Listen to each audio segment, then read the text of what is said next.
익산 북문교회를 섬기시는 황희영 목사님 나오셔서 주님이 찾으시는 예배자라는 제목으로 말씀 전해 주시겠습니다.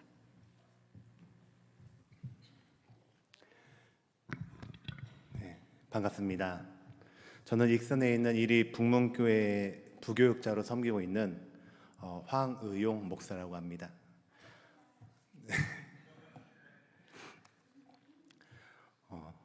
먼저 말씀 전에 기도하도록 하겠습니다. 사랑하는 하나님, 이 시간 이 자리에 있는 우리가 주님의 말씀을 듣기를 원합니다. 이 시간 성원 운반 일념의 마음으로 주님의 말씀을 선포할 수 있도록 도와주시고, 또 이 시간 주님만 드러나는 시간이 되게 하여 주시옵소서. 예수님의 이름으로 기도드리옵나이다. 아멘. 많은 성도들이 믿음의 선진을 좋아합니다. 그래서 보통 자녀들의 이름을 자신들이 좋아하는 선진과 같이 지어주기도 하죠. 물론 이름이 같다고 그 사람이 되는 것은 아니지만 그렇게 살았으면 하는 바람을 담는 겁니다. 저는 말씀에 나오는 이 아이를 좋아합니다. 다윗이나 모세처럼 영웅적인 업적을 남긴 것도 아니고 또 이름도 밝혀진 바 없지만 이 아이에게서 예수님을 향한 사랑을 볼 수 있기에 저는 이 아이를 특별히 좋아합니다. 오늘 말씀 속 자리는 예배의 자리입니다.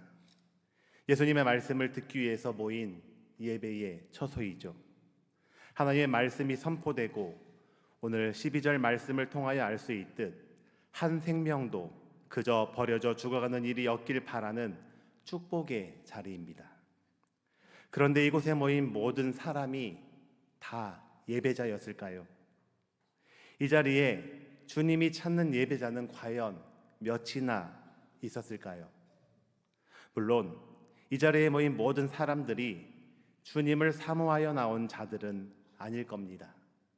물로 포도주를 만들고 사마리아 여인을 만나 주셨으며 또 베데스다 38년 된 병자를 고친 예수란 사람이 누구인가 궁금해서 온 자들, 혹 기적이 일어날까 호기심에 구경 온 사람들도 분명히 있었을 겁니다.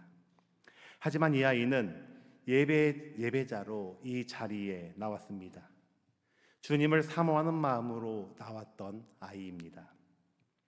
유추해 보건대 이 아이는 주님을 만나기 위해 설레는 마음으로 준비하였을 것 같습니다.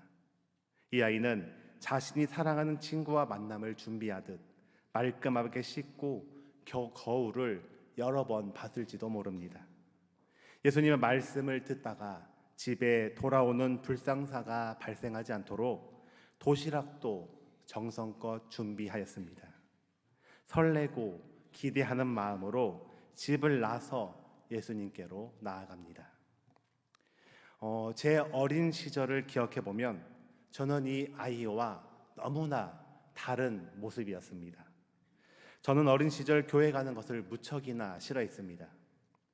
그 당시 아침 9시면 재미난 만화 영화를 TV에서 상영하였기 때문이죠.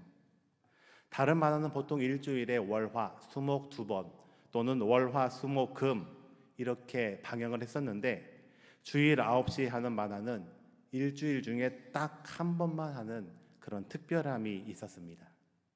요즘이야 못 봤던 프로는 다시 보기를 하든지 다운을 받든지 아니면 재방송을 보면 되지만 그 당시는 그런 것들이 없었죠. 말씀 속 아이는 스스로 주님을 찾아 예배의 처소로 나갔지만 저는 매주 어머니의 강제 집행으로 교회에 갔습니다. 몇 년이 지난 후 저 같은 친구들이 많이 있었는지 아동부 예배가 2시 예배로 옮겨졌지만 그때도 저는 교회에 갈 수가 없었습니다. 요즘 아이들처럼 학원에 가야 해서 바빴던 것은 아니지만 쉬는 날, 낮 시간에 해야 할 일들이 너무 많았습니다. 냇가에 가서 수영도 해야 되고 또 족대로 물고기도 잡아야 했습니다. 또 때로는 이웃 동네로 딱지치기 원정을 가야 했기 때문이죠. 어머니가 헌금하라고 200원을 주시면 100원을 가지고 과자를 사거나 뽑기를 해서 원정 준비를 철저히 했던 기억이 있습니다. 그런데 이 아이는 자신이 준비한 소중한 도시락도 예수님께 아끼지 않고 드렸는데, 저는 헌금 중 10분의 1도 아닌 절반을 가로채서 제 배를 불렸으니 목회자가 되어 이 아이를 볼 때 좋아할 수 있는 마음이 생기지 않았겠습니까? 오늘 말씀의 자리에 성인 남자만 5,000명, 어린아이와 여자를 합치면 만여 명이 넘는 사람들이 있는데, 이 자리에 몇 입의 동전과 먹을 것을 가진 사람이 단지 이 아이 하나였겠습니까? 이 만여 명의 사람들 중 믿지 않는 자들을 제외한다 하더라도 믿는 사람이 몇천 명은 되지 않았을까 생각해 볼 수 있습니다. 그런데 많은 사람들 중에 믿는 자라고 예배자라고 와서 앉아 있는 자들 중에 자신의 것을 내어놓은 사람은 누구였나요? 예수님께서는 한 생명이라도 버려지는 일이 없게 하시려고 이곳에 친히 오셔서 말씀을 선포하셨는데, 예수님이 찾는 예배자는 어린 이 아이 하나였습니다. 오늘날 교회와 교인은 많고 많은데 예수님이 찾는 예배자가 몇이나 있을까요? 우리는 과연 예수님이 찾는 예배자가 맞습니까? 이런 찬양이 있죠. 주를 위한 이곳에 예배하는 자들 중에 그가 찾는 이 없어 주님께서 슬퍼하시네. 주님이 찾으시는 그 한 사람, 그 예배자, 내가 그 사람 되길 간절히 주께 예배하네. 주님이 찾는 예배자, 그건 누구일까요? 먼저 주님이 찾는 예배자는 예수님을 만나기 위해 예수님 앞으로 나아오는 자입니다. 오늘 주신 말씀 요한복음 6장 5절 전반절입니다. 예수께서 눈을 들어 큰 무리가 자기에게로 오는 것을 보시고. 아멘. 저희 집에 어제 제가 수요 예배를 마친 후 오늘 설교를 해야 되니까 원고를 보기 위해서 제 방에 들어가서 원고를 읽고 있었습니다. 그런데 문 앞에서 달그락 소리가 나는 겁니다. 그래서 문을 쳐다봤더니 저희 집의 막내딸, 이제 4살 된 딸이 문을 열고 들어오면서 아빠! 하고 외치는 겁니다. 그래서 가만히 쳐다보니까 달려오더니 안아줘! 그러는 겁니다. 그래서 어떻게 했을까요? 야, 아빠 지금 원고 보는 거 안 보여? 당장 나가지 못해? 라고 하면은 그런 아빠는 없겠죠. 그 딸을 저는 품에 안고 안아줬더니 이 딸이 아빠가 좋아서 안긴 것이 아니라 책상 위에 있는 자기가 갖고 싶은 것, 그것을 원하기 위해서 저에게 안아달라 했던 겁니다. 그러고는 그것을 받아 들고는 내려가지 않고 한참을 있길래 내려놓고 나가자! 그랬더니 나가자! 그러고 나가는 겁니다. 이처럼 자녀가 아빠를 찾아 나오는데 어떤 부모가 그 자녀를 모른 척 하겠습니까? 우리 하늘아버지 되시는 주님은 더 그러하십니다. 혈루병으로 앓던 여인을 보십시오. 삭개오를 보십시오. 예수님 옷자락만 만져도 나을 거라고 믿고 예수님을 만나기 위해 나와서 나음을 받았습니다. 예수님을 만나면 자신의 그 갈급함을 채울 수 있을 거란 믿었던 삭개오도 예수님께 나아가 만족함의 은혜를 누렸습니다. 예수님 앞에 나오기 전까지 결코 쉽지 않았을 겁니다. 부정하다 손가락질 받고 있던 여인이었기에, 또 동족에게까지 욕먹고 미움받던 삭개오이기에, 수많은 군중들 속에 계시는 예수님께 나가기 위해서 용기 내고 또 용기 내었을 겁니다. 예수님을 만나기 위해 용기 내었을 때 현실의 벽을 넘어설 수 있었습니다. 이렇게 주님을 만나기 위해 용기 내어 현실을 넘어서시기 바랍니다. 우리에게 주님을 만나는 일보다 더 중요한 일이 무엇이 있겠습니까? 그렇지만 현실의 벽이 너무 높죠. 할 수 있을 때 한 자라도 더 봐야죠. 한 푼이라도 더 벌어야 합니다. 또 요즘 놀러 가기 얼마나 좋은 날들입니까? 하지만 어렵고 힘든 상황일수록 예수님께 나와서 우리는 예수님을 만나야 합니다. 예수님을 만나기 전 자신의 전부를 들여 혈루증을 고치려 했던 여인, 돈이면 다 될 거라 여기고 동족까지 배신하며 재산을 모았던 삭개오처럼 헛된 수고하지 마시고 먼저 주님을 만나십시오. 순종이라는 다큐를 본 적이 있습니다. 몸이 아픈 부모와 동생을 뒤로 한 채 선교지로 떠난 선교사님, 또 부모님의 뒤를 이어 자신의 안정적인 직업인 교사의 자리를 뒤로 한 채 떠나온 선교사님, 이분들을 보며 저는 이런 마음이 들었습니다. 그곳에 예수님이 계시니까 예수님을 만나러 기꺼이 그곳으로 갔구나. 나의 자리에서 예수님을 찾는 것이 아니라 예수님이 그곳에 계시니 삶의 자리를 박차고 예수님이 계시고 부르시는 그곳으로 나아갔구나. 예수님이 계신 그곳이 십자가라면 우리는 십자가 앞으로 나아가야 합니다. 그곳에 예수님이 계시며 그곳에서 우리를 기다리고 계시기 때문입니다. 주님 앞에 나온 한 사람을 통하여 은혜를 베풀어 주십니다. 예수님이 계신 곳으로 나아가십시오.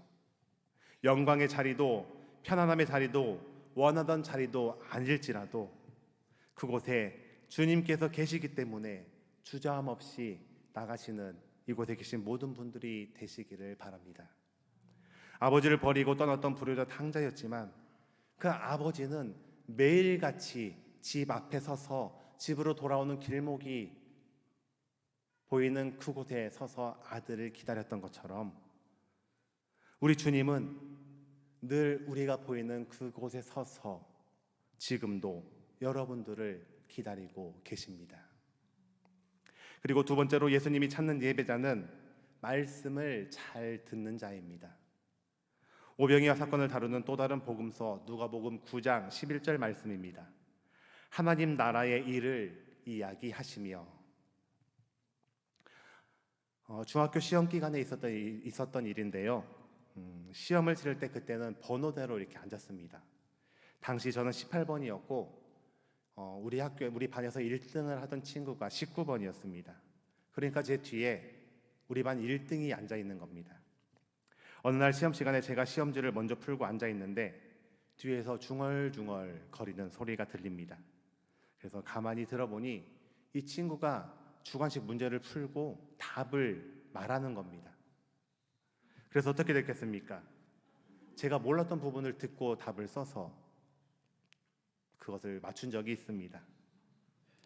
그런데 이처럼 우리가 들리는 소리를 잘 들었을 뿐인데 좋은 일이 일어나는 겁니다.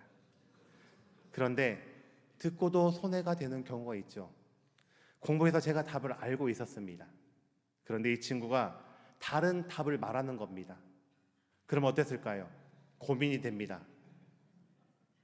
그런데 마지막 결론은 뭐죠? 그래, 저 친구가 1등인데 그래서 저 친구가 맞겠지 하고 고쳤다가 맞은 답도 틀렸던 기억이 있습니다.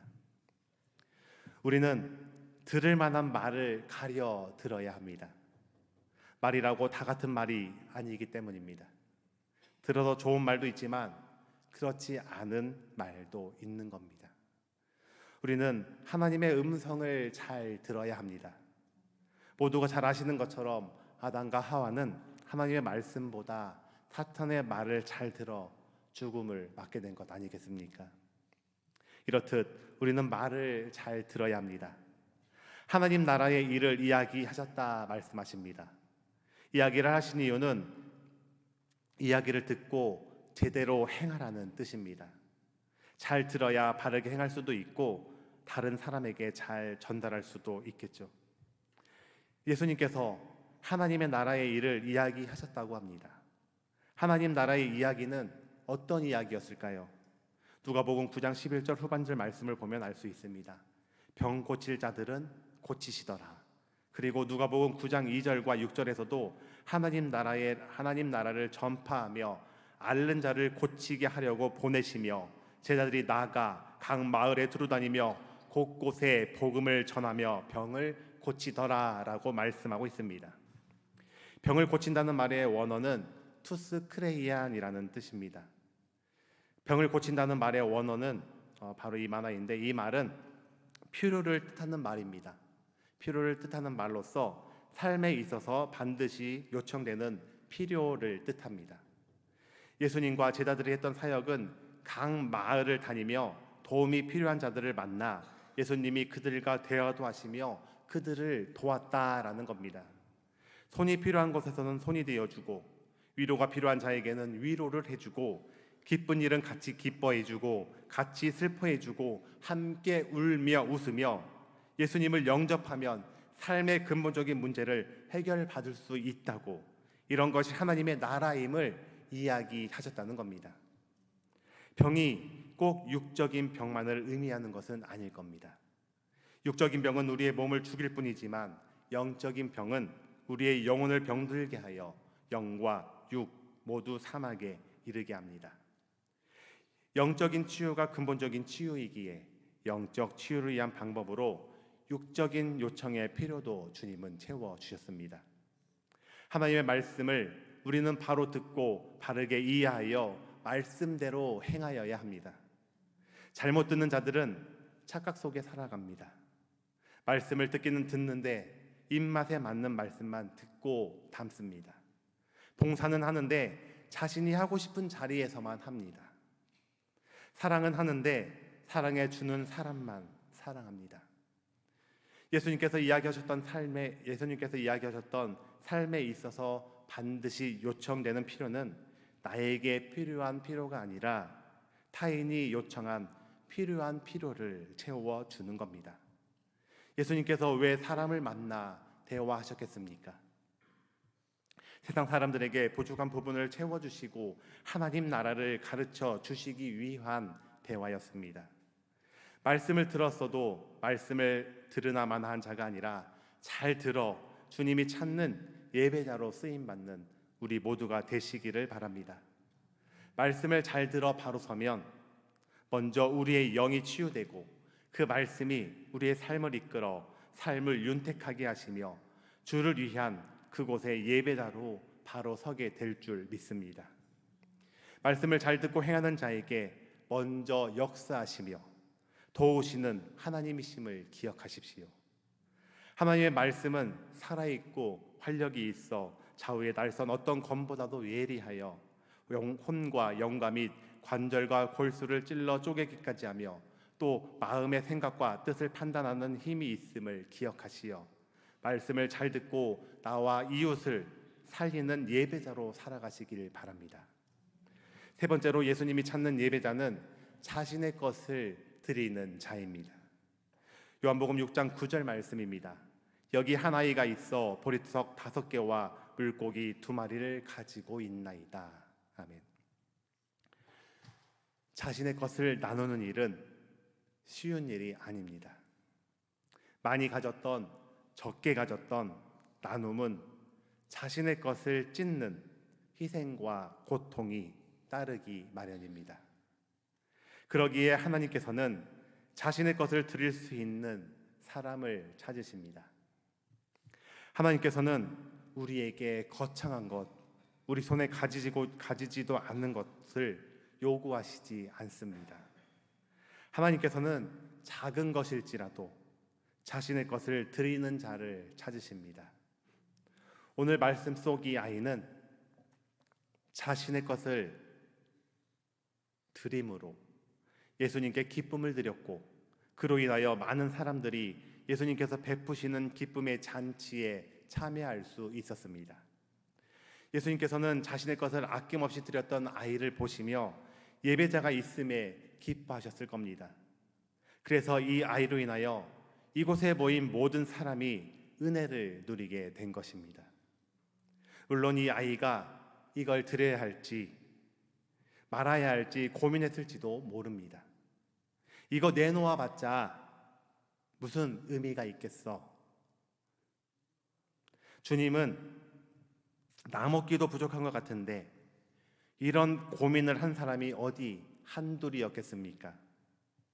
주님은 그들의 마음을 다 아셨을 겁니다. 그리고 바라셨을 겁니다. 고민하지 마. 내 것을 드리면 돼. 적고 작음은 문제가 되지 않아. 그건 내가 책임질 테니 너의 것을 나의 손에 들려주렴. 우리는 왜 내가 할 수 있을지 없을지, 자격이 있을지 없을지 고민하고 될지 안 될지 내가 먼저 걱정할까요? 주를 위한 이곳에서 왜 내 생각, 내 걱정을 먼저 하십니까? 주를 위한 이 예배의 자리에서 우린 순종하고 드리면 됩니다. 그러면 주님이 다 알아서 하십니다. 제가 처음 부름받았을 때 저는 하나님께 이런 질문을 던졌습니다. 하나님, 저는 가진 것도 없고 능력도 없고 실력도 없고 그렇다고 성실하게 지금까지 신앙생활을 해온 것도 아닙니다. 혹시 잘못 부르신 것 아닙니까? 저는 하나님을 영화롭게 할 만한 가치가 전혀 없는 사람입니다. 지금도 하나님을 망령되이 일컫게 하며 살아가기 바쁜 죄인일 뿐입니다. 이 질문을 몇 달을 했습니다. 그때 말씀하셨습니다. 가정의 어려움, 육체적, 경제적 고난으로 배고프고 벗었던 삶을 통하여 너와 함께하며 너를 도왔던 나를 증거하고 그런 사람들의 마음을 잘 헤아려 줄 수 있지 않겠니? 라고 말씀하셨고 저는 그 말씀에 100% 수긍은 아니었지만 주님의 뜻을 알았기에 이 자리에 이렇게 서 있는 것입니다. 그런데 이처럼 사람들 앞에 서야 한다고 생각하니 걱정도 컸습니다. 부끄러움도 많은데 사람들 앞에 어떻게 서야 할지, 거기다가 나중에 알게 된 사실인데 혀도 조금 짧았습니다. 이렇게 부족하고 주님께 드릴 자격 하나 없는 저도 주님께 순종하고 드렸더니 이 자리에 그리고 지금까지 저를 사용하여 주시는 것 아니겠습니까? 보잘것없는 제 인생 드렸더니 주님이 준비하시고 채웠습니다. 제가 있어서 결혼은 참 큰 문제였습니다. 그런데 지금 자녀 셋을 둔 아빠입니다. 그런데 이 자리에 오기까지, 결혼하기까지 쉽지 않았습니다. 왜 그랬을까요? 사고로 인해서 장애를 얻었습니다. 그리고 가진 것이라고는 빚밖에 없었습니다. 그리고 신용 불량자라는 낙인이 찍힌 상태였습니다. 그런데 하나님이 예비하시고 준비하시니 좋은 배우자를 만나게 하셨고 또 자녀 셋을 주셔서 아름다운 가정을 꾸리게 하셨고 또 지금은 그 빚도 다 청산하였습니다. 우리는 이처럼 보잘것없는 내 인생이지만 가진 건 없지만 그냥 가진 것 주님이 원하시면 드리면 됩니다. 또 어떤 분들은 내게 있는 것이 보잘것없어 낙심하고 저처럼 좌절하시는 분이 있습니까? 걱정하지 마십시오. 오늘 이야기를 보십시오. 예수님의 손에 들리면 아무리 보잘것없어 보이는 사람이라도 귀한 일에 쓰임을 받을 수 있으며 아무리 보잘것없는 것이라도 그분의 손에 들리면 귀한 열매를 맺을 수 있음을 믿으십시오. 여러분의 삶을 그분의 손에 기꺼이 들려드릴 때 주님은 그것을 기쁘게 받으시고 사용하시고 또 여러분이 그 드릴 때를 주님은 기다리십니다. 자신의 것을 드렸을 때 하나님께서 친히 받으시고 축복하여 역사하심을 믿으십시오. 그리고 말씀 속 축사하시고는 요카리테스라는 원어인데 살해하다라는 뜻을 가지고 있습니다. 주님께 드리면 어떻게 하신다는 겁니까? 살해해 주시겠다는 것입니다. 또 이 말은 감사를 돌린 것, 감사한 마음을 가진 것으로도 쓰입니다. 주님은 그 많은 사람들 중에 한 명의 예배자가 있음을 하나님 앞에 감사를 드렸다는 것입니다. 그리고 차려든 음식이라고는 고작 물고기 2마리야 보리떡 5개인 뿐인 이 상황에서도 주님은 감사하셨습니다. 그 결과 모자라기는커녕 남아서 12바구니가 차고 넘쳤습니다. 우리는 예수님의 이런 모습에서 믿음의 사람들이 어떻게 살아가야 하는지를 발견해야 합니다. 11절 후반절에 보면 원대로 주시니라 라는 표현이 나오는데, 이 말씀은 예수님께 나오는 자는 예수님께서 생명의 떡을 풍성하게 주시어 결코 줄이지 않게 하실 것을 우리에게 약속하십니다. 이처럼 주님 앞에 드림을 기쁘게 드리십시오.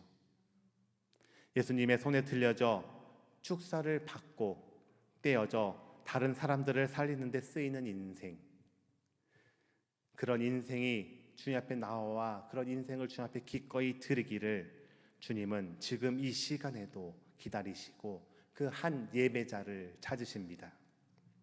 사랑하는 여러분, 하나님께서는 지금 이 시간에도 예배자를 찾으십니다. 중요한 것은 내게 무엇이 얼마나 있느냐에 있지 않습니다. 내가 진정으로 하나님의 사랑을 나누려는 마음이 있느냐에 있고, 그 일을 행하는 과정에서 진정으로 하나님을 의지하고 그분의 방법을 찾느냐에 있습니다. 한 사람의 예배자를 통해 세상을 변화시켜 구원하시는 예수 그리스도를 의지하여 승리하는 예배자로 살아가는 이 자리에 모든 주님의 성도들이 되시기를 주님의 이름으로 축복합니다. 기도하겠습니다. 사랑하는 하나님, 감사합니다. 지금도 주님이 한 예배자를 찾아 헤매이신 줄로 믿습니다. 사랑하는 주님, 오늘 이 어린 생명이 주님 앞에 자신의 삶을, 자신의 것을 기쁨으로 드려서 주님께서 역사하셨던 것처럼 오늘 이 자리에 모인 우리 모두가 우리의 삶을, 내가 가진 것을 주님의 손에 드리기를 기꺼이 자청하는 주님의 찾는 예배자들이 되도록 우리의 마음을 주장하여 주시옵소서. 모든 것 감사드리며 예수님 이름으로 기도드리옵나이다. 아멘. 함께 일어서셔서 461장 찬송하시겠습니다.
우리의 보잘것없는 손길도 기쁘게 받아주시는 우리 주 예수 그리스도의 은혜와 작은 것 받으시고 큰 상으로 베풀어 주시는 하나님 아버지의 사랑하심과 성령님의 고통하심이 주님이 찾으시는 예배자로 살아가며 내 손에 들려 있는 것 기쁨으로 드리길 다짐하는 선지 동산에 모인 주님의 종들과 이 자리에 모인 모든 주님의 백성들 머리 위에 이제로부터 영원토록 함께 하시기를 간절히 축원하옵나이다.